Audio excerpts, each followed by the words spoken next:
think games-based learning will be a fantastic way to engage the children. They often play with their consoles at home, in their spare time, in their fun time, in their playtime. And if we can incorporate the learning in school, they will be playing without actually realising that they're learning. Neil Webster is a Year 3 teacher at St Christopher's Catholic Primary School in Liverpool. He's been teaching for 4 years.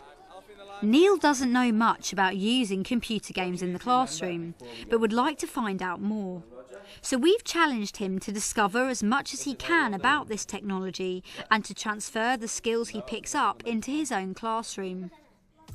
Following his progress through the challenge, you'll find out, among other things, how games can be used in the classroom to enhance subject teaching and learning, how they can help spark discussion and group work, and how they can even be used to encourage good behaviour. If you want to give it a go yourself, there's a range of useful support materials on the page for this programme on the Teachers TV website, including short how-to videos and case studies from other key stages and subjects. So Neil's travelling down to Woodford, East London to meet a Year 6 teacher at Oakdale Junior School who's been using the technology in her teaching for the last year. I'm very excited about my visit today. I want to come in with an open mind and really see what it's like, and then take that back to Speak in Liverpool and then filter it through the school. Hello Neil, nice to meet you. Dawn Hallibone. Hi Dawn, nice to meet you. Dawn Hallibone is keen to show Neil the benefits that come from using computer games in the classroom. As well as other games, Dawn uses the Nintendo DS, a popular handheld games console, which her school have invested in. One of the games being played on the console this morning is designed to improve mental maths. Could I watch you for a little bit? Yeah. Is that okay? I've not seen these before. This is time lapse. You look at the time on that clock and you have to work out what's the difference between them two times. Right. So you take away 1, 2, 3, 15 minutes. So that is 2 hours and 45 minutes. Very good maths. If you're watching this on the Teachers TV website and want to find out what games are suitable for your pupils, look below for a short video about games ratings. Dawn shows Neil Tut-Pup, a free online maths game. They can practice their times table, they also do spelling, and they can do algebra. Is this a free download? No, it's a website. It's completely free. Oh, right. And they can access it from home or school. And what they do is they wait for a challenger. So what is happening is they're waiting for somebody anywhere in the world now to play. And again, their name doesn't come up or anything. So someone else in the world starts to confuse it. Wait, that is amazing. You just type it in and then you click on OK. Oh, it's a race. Having a great morning so far. The visit's going really well. I'm really, really excited about the impact it's having in class. And they're working at their own pace, at their own level. Nobody knew how they got on if they didn't want to. So they can really push themselves and try their best without fear of embarrassment. As well as using computer games to improve maths, Dawn is also using them to help strengthen literacy. This afternoon, her class have been split into groups, each with a single console, playing a game called Professor Layton and the Curious Village. Yeah, who's doing the puzzle? I can't do it. I'll do it. 2 of the equations have D as their answer. Your starting point should be to compare these 2 equations. A is 1 and C is 3. The game is a non-linear detective story where the decisions made by the player affect what happens next. So that would be 3 minus 2. A times. While playing, the pupils discover one of the characters has been murdered. Dawn is prompted by this event in the story to use another programme on the consoles called PictoChat and direct the focus of the class towards a more traditional literacy activity. So all I want you to do is write who you think did it. Go. PictoChat is a way of communicating wirelessly on the Nintendo DS, from one console to another. Pupils can enter their thoughts by typing, writing or drawing on the screens, as well as seeing what everyone else has added. What we're going to do now is to use this information to write a newspaper report. So what I'd like you to do is, on your groups, to come up with what the first couple of sentences could be. We could talk about the suspects of who people think he is. I think it's the guy with the question marks, the 3 question marks. He wasn't looking like a nice person. As the class get on with their newspaper reports, Dawn shows Neil some other creative writing exercises they've done relating to the game. So they had to come up with one word that they thought described him. And literally, I think they'd been playing it for about 50 minutes each. Yeah, brilliant. And then we had to imagine that they stand here, looking into the village. Yeah. So let's say, what do your first thoughts? It's like, I'll notice that the clock on the tower is the wrong time. But having been told the nature of this village, it could be a challenging puzzle set up. It's already beginning to, relate it back. So hopefully you've seen that this is just a literacy lesson. Yeah. But there's other things out of it. You can do artwork out of it, get them to draw the characters, the scene, completely cross-curricular. Yeah, definitely the ideas that children have by spending time on the consoles is still in their head and they're getting it down on paper, which is fantastic. How do you cope with the less able writers? The less able writers have got a lot of impetus from the pictures. Nice. So, of course, they've got a lot of visual stimuli, so they know what the characters look like, they know what the room, they can describe all of that. Yeah. They're reading, we've done a newspaper report, and if you think the curriculum that we've covered so far this morning, you wouldn't necessarily do in a normal morning with normal books. And the vocabulary's been fantastic, hasn't it? The discussion has been fantastic. And it's just that, using that tool, yeah. And it's giving them the pictures to put into place in the story. I thought it would be very much solitary, really. I thought the class may be quiet, and there was a part of that which had its place, which was a good part, but also the discussion was probably something that I didn't expect to see. As well as encouraging group discussion, there's another reason Dawn was keen to use only one console per table. Each cartridge can cost £20 to £30 each, and if we're buying 30 of those each time, the budget obviously increases and we don't know how successful it's going to be in the class. So we wanted to use it on teamwork so that we've only got 5 of them being used. We only have to buy 5 games. And improve discussion probably as yes, well, because they have to talk. What's the kind of the price impact on the school? There are educational suppliers that are offering the DS for about £77 for each console, and then the games range from sort of £9 to £11 each. Yeah. So it meant that we have only got 30 consoles across 350 children, but we managed to get them all for just under £2,500, which I know is still a lot of money of your budget. But for a bit of ICT tech that can be used so well, I think it's a worthwhile investment.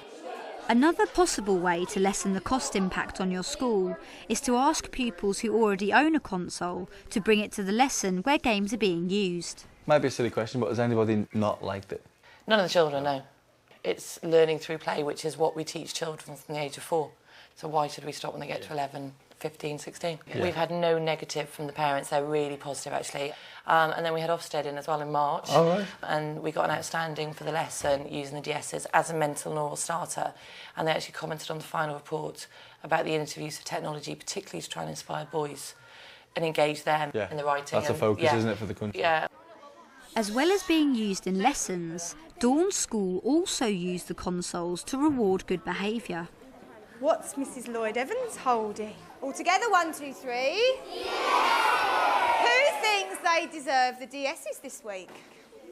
I was told today by Mrs. Courtney, this particular class have been fantastic. The class who have been awarded the DSs this week are 3D.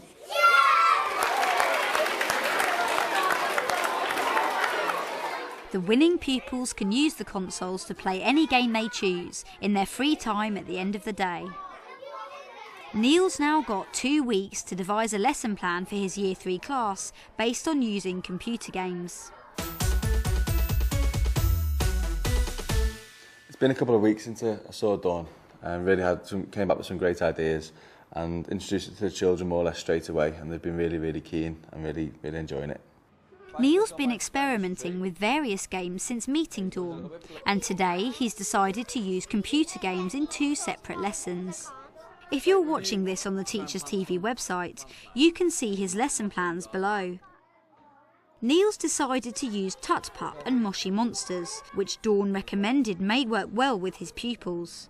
To get things running smoothly, he needed to sort out a few niggles. What we found with our internet provider, occasionally there was too much going on, so we had to refresh once or twice and it fixed itself and caught itself up, so it was easily solved.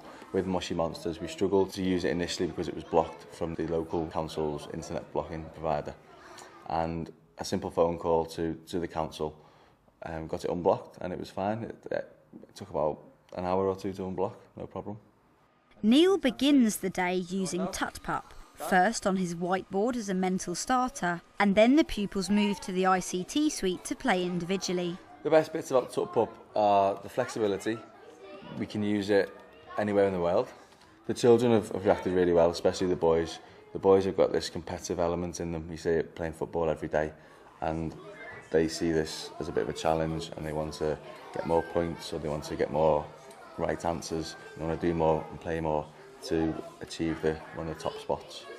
Neil has set up a class account, which means he can assess the pupils' progress as they climb up the leaderboard. I played it at home and I was on the top of the leaderboard, and then I was coming 14th and now I'm coming 13th. Play with people around the world. If you win someone else from another city, you go in front of the other people.